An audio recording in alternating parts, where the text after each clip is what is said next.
Your brain is the most powerful weapon in the world. Once you put away your phones and your computers and all that we have nowadays, yeah, that's great. We're up to date. But your brain is the only thing you have when you're going through depression, when you're going through hard times, when you're going through death, real life. You can't Google that, man. You're alone. You're alone. You may have a shrink you're going to. You may have a best friend you're going to. But there's 24 hours in the day where you're alone in this brain. And your brain is talking to you in all kind of ways. And it wants to control you and pull you in these different pockets. If you can't control your own brain and your brain controls you, you got to tell your brain where you want to go and how you want to go and how you want to get there. You got to control it. If not, it's over. What existed for me was, okay, man, how am I going to make this work? And all I knew back then was hard work. The only way anything gets accomplished. That's all I heard back in those days. You got to work hard. You got to work hard. I'm not getting I can't get this paragraph. I can't remember what the in this paragraph to pass this test to get in the military. Read it again. Still not getting it. Read it again. But if you're not getting it, write it out. And that's how I started learning. Okay, well, I got to write out everything I do. And then write it out again. And write it out again. And guess what happened? I got it. I can't swim. I'm negative buoyant. Go back again. I can't swim. Go back again. Go back again. Go back again. I got it. I realized if I keep going back and going back and going back until this just becomes, your mind will say, okay, we're going to figure it out. Because he is not going to stop. It's not like I'm going to try one more time. No. It's just like alarm clock goes off, boop, we're going back. I can't read right, we're going back. I gave myself no way out, and my mind realized that. They said, okay, we're going to adapt and overcome now. Like a lot of people say, trying hard. Your mind knows, man. It knows this guy's bullshitting me, man. This guy's lying. There's no truth behind it. When I was in Navy SEAL training, people go, how were you there for 18 months? The program was only 6 months long. You were in 3 hell weeks in 1 year. No one's ever done that. How did you do that? I talk about the new norm. When I lived in a $7 a month place when I was growing up for a short period of time, I loved it. I didn't know any different. That was my norm. Once we moved out of that place, we moved to a $236 a month place. I was like, I never want to go back to that little piece of shit.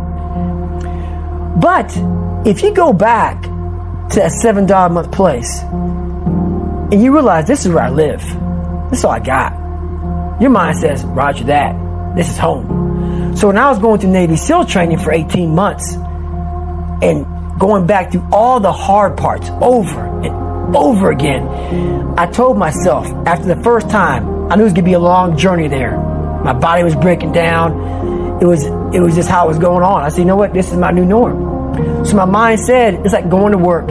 Like you go to work, you put your suit and tie on. I go into suffering every day.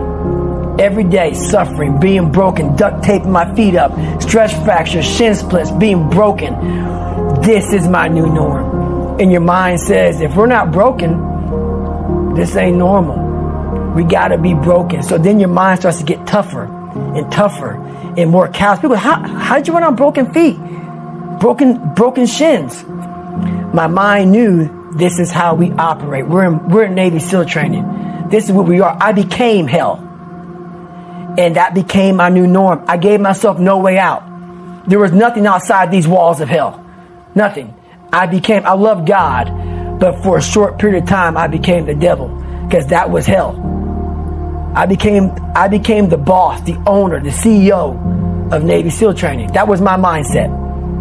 And that's how you get through things. You immerse yourself in wherever it is, and you become that. You become that and give yourself no way out.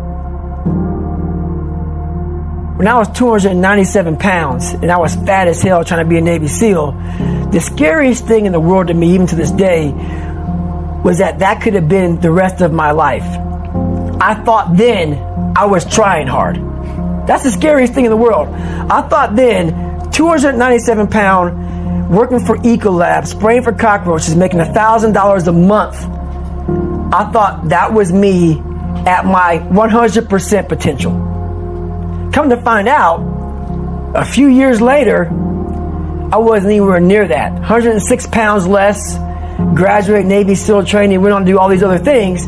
Looking back on that, that was me trying hard. That's why people got to understand what is in us. We have no idea until we start trying hard. And I mean really trying hard, where you're obsessed with, hey, this is my new norm. My new norm is that, wow, this isn't always fun. It's not always meant to be fun. And that's when you know you're trying hard. People hear my story and think this guy is sadistic. I realized how the brain works. I figured out how the brain works. I'm a scared kid, and that's what gives me so much power. I had no foundation, and I built this off of just researching the mind. The feeling you get is basically invincibility. You realize that you can't do it all the time. When you need to do it, I know I can go to a place that I can live in. And when you know that you can run on broken legs, and you can do certain things that a lot of people can do, but they're not willing to do, this power, this sympathetic nervous system of fight or flight, and you're fighting, it gives you this charge of energy of when you're sitting there at 3:30, 4 o'clock in the morning, and you're duct taping your feet up because they're broken, and you're doing it by yourself, and you're going through arguably one of the hardest training in the world. And these guys, most of them are healthy, and you're going through it broken, and you're already at a disadvantage, but you're still there. You can feed into that and tap into that for a lot of power. But if you look at it, well, I'm broken, man. I'm not going to make it. But if you look at it as, man, I'm broken and I'm still here, and I'm fighting, and I'm going to find a way to get through this because I have no other place to go. It gives you a lot of power. When things start to suck really, really bad, my brain and a lot of people's brain, they don't go to your dad beating you up. Your brain says, we gotta get the out of here. This is miserable. So anger goes away a lot of times when you're suffering, because your brain just says, we gotta run, we gotta go. So that anger is not popping up saying, oh, I'm gonna show them, I'm gonna show those people. No, there has to be a much deeper. When I say deeper, it has to be down to mineral soil. It has to be down to that nice mineral soil where nothing can burn. You can't burn dirt. So it has to be down that low, that literally is something in you that's at the core of your soul. But you don't find it unless you spend a lot of time with what you want to be in life. I can't give that to you. Right. You can't give it to somebody. When you find your true passion in life, and my passion for me was like, oh, I want to be, I don't give a Navy SEALs, Army, I don't give a shit. I want to serve my country. I want to be someone that I'm proud of. I want to look at myself in the mirror because I was so disappointed. That accountability mirror I talk about, I was so disappointed in what I saw every day. I wanted everybody to love David Goggins. And a lot of people did. I didn't love myself. But I knew a lot of us want to find peace first. So people say, man, you always talk about this suffering and pain and I'm at peace right now because I went through that. Right? You don't find peace first. If you do, Merry Christmas. More power to you. More power to you. I found peace on the opposite end of finding myself. And no one really finds themselves without going through trials, tribulations, suffering, accountability. And accountability is suffering. Being accountable every day for doing right for yourself, for the people next to you, it's miserable. It's hard. So, even the smallest details.